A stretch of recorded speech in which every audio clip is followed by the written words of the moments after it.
ପ୍ରତିଦିନ ସକାଳୁ ସକାଳୁ ମୁଁ ଭ୍ରମଣରେ ଯାଇଥାଏ। ତେବେ ମୁଁ ତଥାକଥିତ ପ୍ରାତଃ ଭ୍ରମଣକାରୀ ଦଳଠାରୁ ନିଜକୁ ଦୂରେଇ ରଖେ। ଏହାର ଦୁଇଟି କାରଣ। ପ୍ରଥମଟି ହେଲା, ଅନେକ ପ୍ରାତଃ ଭ୍ରମଣର ଅର୍ଥକୁ ସଠିକ୍ ଭାବରେ ବୁଝିନଥାନ୍ତି। ରାସ୍ତା ସାରା ଗପି ଗପି କାହାର ସାତପୁରୁଷ ଉଝାଳି ବାଟରେ ଚା' କଫି ପିଇ ଚାଲିଥାନ୍ତି। ଏମିତିରେ ଅଧଘଣ୍ଟାଏର ରାସ୍ତାକୁ ଚାଲିବାକୁ ଘଣ୍ଟାଏ ସମୟ ନେଇଥାନ୍ତି। ଏହାଦ୍ୱାରା କୌଣସି ସୁଫଳ ମିଳେନି। ଦ୍ୱିତୀୟତଃ ଏକ ବିଜିମନସ୍କ ମନଟିଏ ନେଇ ମୁଁ ସର୍ବଦା ଚାଲିଥାଏ। ଫଳତଃ ମୋ ନଜରରେ ପଡ଼ୁଥିବା ଅନେକ ଘଟଣା ଓ ଚରିତ୍ରମାନେ ପରବର୍ତ୍ତୀ ସମୟରେ ମୋ ଲେଖାରେ ସ୍ଥାନ ପାଇଥାନ୍ତି। ତେଣୁ ମୁଁ ଏକୁଟିଆ ଚାଲିବାକୁ ପସନ୍ଦ କରିଥାଏ।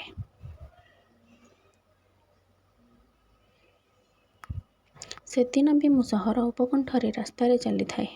ହଠାତ୍ ଦେଖିଲି ଜଣେ ସୁନ୍ଦରୀ ମହିଳା, ବୟସ ପାଖାପାଖି 30 ବର୍ଷ ହେବ, ତାଙ୍କ ଛୋଟ ପୁଅକୁ ଧରି ରାସ୍ତା କଡ଼ରେ ଠିଆ ହୋଇଛନ୍ତି। ପିଲାଟି ଦେହରେ English medium school uniform, shoes, identity card ଦେଖି ମୋତେ ବୁଝିବାକୁ ବାକି ରହିଲାନି ଯେ ମହିଳା ଜଣକ ସ୍କୁଲ ବସ୍କୁ ଅପେକ୍ଷା କରିଛନ୍ତି। ପିଲାଟି ନିଶ୍ଚିତ ଭାବେ LKGର ଛାତ୍ର ହେଇଥିବ।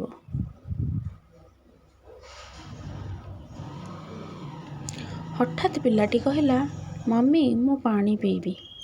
ମହିଳା ଜଣକ ପ୍ରତିବାଦ କରି କହିଲେ, "କହ, ମୁଁ ୱାଟର ପିଇବି।" ଦୁଇ ଜଣଙ୍କ କଥା ମୋ କାନରେ ପଡ଼ିଲା। ମୁଁ କୌତୂହଳ ହୋଇ ଜାଣି ଶୁଣି ମୋବାଇଲରେ କଥା ହେବାର ଛଳନା କରି ସେମାନଙ୍କଠାରୁ ଅଳ୍ପ ଦୂରରେ ଠିଆ ହେଲି। ବାସ୍ତବରେ ମୋର କୌଣସି କଲ୍ ଆସିନଥିଲା କି ମୁଁ କାହାକୁ କଲ୍ କରିନଥିଲି। ଉଦ୍ଦେଶ୍ୟ ଥିଲା ସେମାନଙ୍କ କଥା ଶୁଣିବା। ରାସ୍ତାଟି ନିରୋଳା ଥିବାରୁ ସେମାନଙ୍କ କଥା ମୋତେ ସ୍ପଷ୍ଟ ଶୁଭୁଥିଲା। ପିଲାଟି ପୁଣି କହିଲା, "ମମି, ମୁଁ ପାଣି ପିଇବି।" ମା'ର ସେହି ଏକା ପ୍ରତିବାଦ, ଏଥର ଟିକେ ଚଢ଼ା ଗଳାରେ, "କହ, ମୁଁ ୱାଟର ପିଇବି।"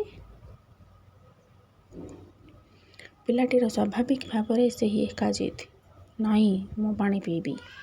3-4 ଥର ଏହି କଥା ଶୁଣିବା ପରେ ସେହି ସ୍ଥାନ ଛାଡ଼ି ମୁଁ ଆଗକୁ ଚାଲିଗଲି। ପଛକୁ ଚାହିଁ ଦେଖିଲି ବି ନାହିଁ ଯେ ସେ ନିଷ୍ଠୁର ଉଗ୍ର ଆଧୁନିକା ମହିଳା ଜଣକ ପୁଅକୁ ପାଣି ଦେଲା ନା ନାହିଁ, ଆଉ ସେ ନିରୀହ ପିଲାଟି ପାଣି ପିଇଲା ନା ୱାଟର ପିଇଲା।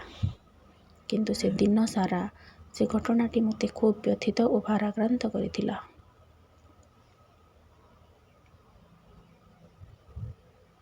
ଗୋଟିଏ ପଟେ ଆମ ଓଡ଼ିଆ ଭାଷା ଶାସ୍ତ୍ରୀୟ ମାନ୍ୟତା ପାଇଲା ବୋଲି ଖୁସିରେ ଫାଟି ପଡ଼ୁଥିବା ବେଳେ ଅନ୍ୟପଟେ ଆମ ଭାଷା ପ୍ରତି ଥିବା ହୀନମନ୍ୟତାକୁ ଦୂର କରିପାରୁନାହିଁ।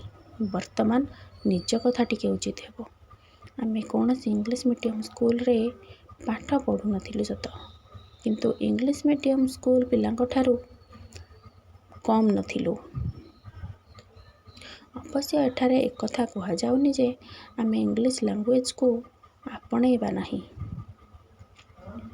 ଇଂଲିଶ ଲାଙ୍ଗୁଏଜରେ ଆମକୁ ବହୁତ ଜ୍ଞାନ ଆହରଣ କରିବାକୁ ପଡ଼ିବ।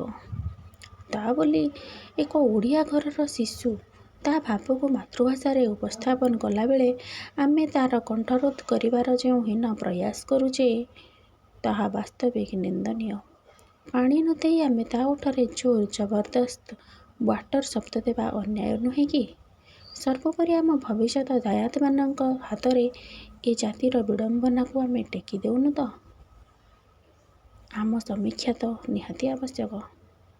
ଯଦି ଭିଡ଼ିଓଟି ଭଲ ଲାଗିଥାଏ ତେବେ ଲାଇକ୍, ସେୟାର ଆଉ ସବସ୍କ୍ରାଇବ କରିବାକୁ ଜମାରୁ ଭୁଲିବେନି। ପାଖରେ ଥିବା ବେଲ୍ ଆଇକନକୁ ନିଶ୍ଚିତ ଦବାଇବେ।